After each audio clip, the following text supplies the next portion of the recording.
Assalamualaikum warahmatullahi wabarakatuh. Baiklah, di sini saya akan memaparkan materi PPT Seminar KSD-an. Di sini judul yang saya ambil yaitu Lembar Kerja Siswa berbasis kontekstual teaching and learning pada pembelajaran IPA Sekolah Dasar, yang disusun oleh saya sendiri, Yuliana Syaputri, dengan dosen pembimbing Pak Aswar Liansyah, Magister Pendidikan, dan dosen penguji Ibu Tri Juli Hanjani, Magister Pendidikan.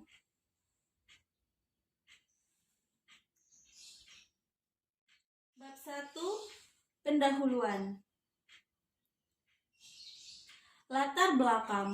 Selama ini, proses pembelajaran, khususnya pembelajaran IPA, yang dilaksanakan oleh guru masih menggunakan pembelajaran yang lebih menekankan pada hafalan. Proses pemikiran tingkat tinggi dan kreatif jarang dilatih, sehingga siswa kurang termotivasi dalam belajar pembelajaran IPA. Oleh karena itu, penggunaan LKS IPA berbasis CTL adalah salah satu metode pembelajaran yang bertujuan untuk membuat siswa tertarik dalam mengikuti pembelajaran yang sedang berlangsung. Rumusan masalah. Bagaimana LKS berbasis kontekstual teaching and learning pada pembelajaran IPA sekolah dasar? Tujuan: untuk mengetahui bagaimana LKS berbasis kontekstual teaching and learning pada pembelajaran IPA sekolah dasar. Manfaat. Yang pertama, sebagai masukan bagi guru untuk memanfaatkan penggunaan bahan ajar LKS berbasis CTL dalam menunjang pembelajaran IPA. Yang kedua, sebagai masukan bagi siswa untuk menggunakan bahan ajar LKS berbasis CTL agar pembelajaran IPA lebih menarik dan mudah untuk dipahami. Yang ketiga, sebagai saran dan masukan untuk meningkatkan kualitas pembelajaran di sekolah menggunakan LKS dengan pembelajaran yang tepat. Yang keempat, menambah wawasan dan pengalaman bagi peneliti mengenai LKS dengan berbasis kontekstual teaching and learning.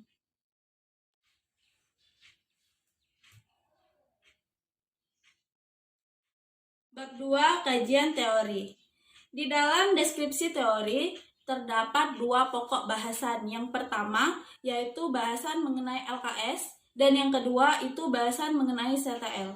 Dalam LKS, pokok bahasan yang dibahas yaitu mengenai pengertian LKS, langkah-langkah menyusun LKS, fungsi LKS, dan tujuan LKS.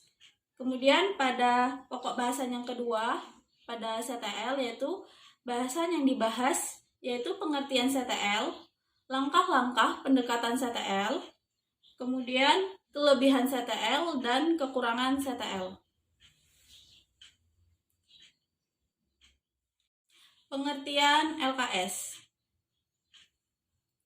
LKS merupakan lembaran yang berisi materi, ringkasan, dan petunjuk pelaksanaan tugas pembelajaran yang harus dikerjakan oleh peserta didik. Kemudian ada langkah-langkah membuat LKS. Yang pertama, analisis kurikulum. Analisis kurikulum merupakan langkah pertama dalam penyusunan LKS. Langkah ini dimaksudkan untuk menentukan materi pokok dan pengalaman belajar manakah yang membutuhkan bahan ajar berbentuk LKS. Kemudian menyusun peta kebutuhan LKS. Peta kebutuhan LKS ini sangat diperlukan untuk mengetahui materi yang akan ditulis dan urutan materi yang ada di dalam LKS. Kemudian mengetahui kebutuhan LKS dalam proses pembelajaran. Yang ketiga, menentukan judul LKS. Pada tahap ini, peneliti menentukan judul LKS yang akan dikembangkan berdasarkan dari hasil analisis kurikulum dan menyusun peta kebutuhan. Kemudian yang terakhir itu ada penulisan LKS. Pada tahap ini, langkah yang dilaksanakan yaitu merumuskan indikator pembelajaran yang telah ditetapkan, kemudian menentukan alat penilaian dari langkah selanjutnya.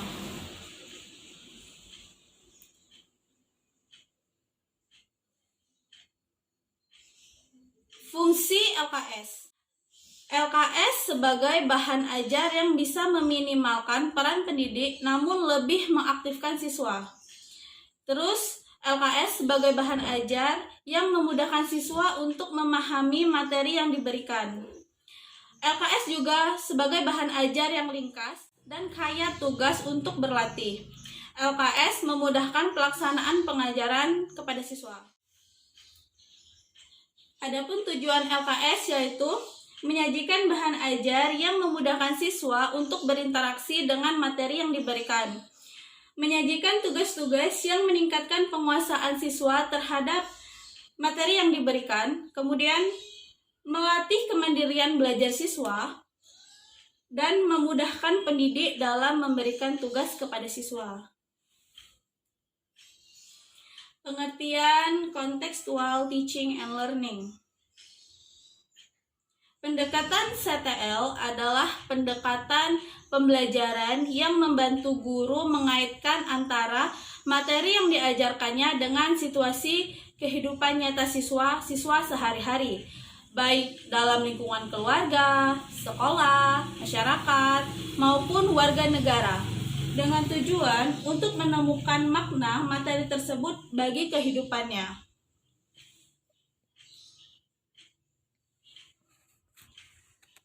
Langkah-langkah pendekatan CTL. Yang pertama, kembangkan pemikiran bahwa siswa akan belajar lebih bermakna dengan cara bekerja sendiri, serta berkonstruksi sendiri pengetahuan dan keterampilan barunya. Yang kedua, kembangkan sifat ingin tahu siswa dengan bertanya. Yang ketiga, ciptakan masyarakat belajar. Yang keempat, hadirkan model sebagai contoh pembelajaran. Yang kelima, lakukan refleksi di akhir pertemuan. Yang keenam, lakukan penilaian yang sebenarnya. Kelebihan pendekatan CTL. Yang pertama, pembelajaran menjadi lebih bermakna dan real. Yang kedua, pembelajaran lebih produktif dan mampu menumbuhkan penguatan konsep pada siswa. Yang ketiga, kontekstual adalah model pembelajaran yang menekankan pada aktivitas siswa secara penuh, baik fisik maupun mental. Yang keempat, kelas dalam pembelajaran kontekstual bukan sebagai tempat untuk memperoleh informasi, tetapi sebagai tempat untuk menguji data hasil temuan di lapangan. Yang kelima, materi pembelajaran dapat ditemukan sendiri oleh siswa. Yang keenam, penerapan pembelajaran kontekstual bisa menciptakan suasana pembelajaran yang bermakna. Kekurangan pendekatan CTL. Yang pertama, diperlukan waktu yang cukup lama saat proses pembelajaran kontekstual berlangsung. Yang kedua, jika guru tidak dapat mengendalikan kelas, maka bisa menciptakan situasi kelas yang kurang kondusif. Yang ketiga, guru lebih intensif dalam membimbing, sebab dalam metode CTL, guru tidak lagi berperan sebagai pusat informasi, tetap tugas guru adalah mengelola kelas sebagai sebuah tim yang bekerja sama untuk menemukan pengetahuan dan keterampilan yang baru. Siswa dipandang sebagai individu yang sedang berkembang. Yang keempat, guru memberikan kesempatan kepada siswa untuk menemukan atau menerapkan sendiri ide-ide serta mengajak siswa agar menggunakan strateginya sendiri dalam belajar. Namun dalam konteks ini, Namun dalam konteks ini tentunya guru memerlukan perhatian dan bimbingan yang ekstra terhadap siswa agar tujuan pembelajaran sesuai dengan yang diterapkan semula.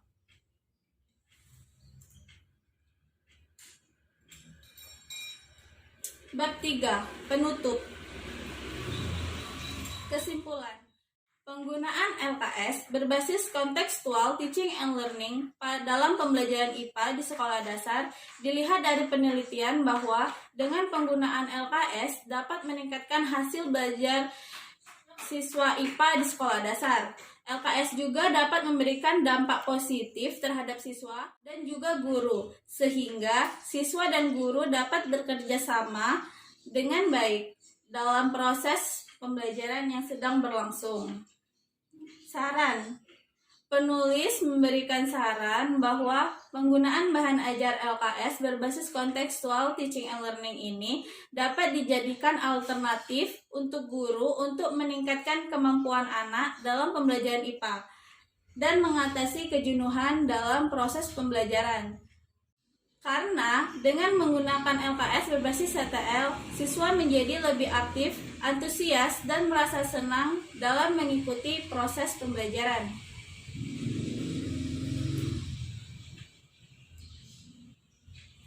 Baiklah, terima kasih. Itu saja penjelasan PPT Seminar Keesdean dari saya. Saya akhiri. Wassalamualaikum warahmatullahi wabarakatuh.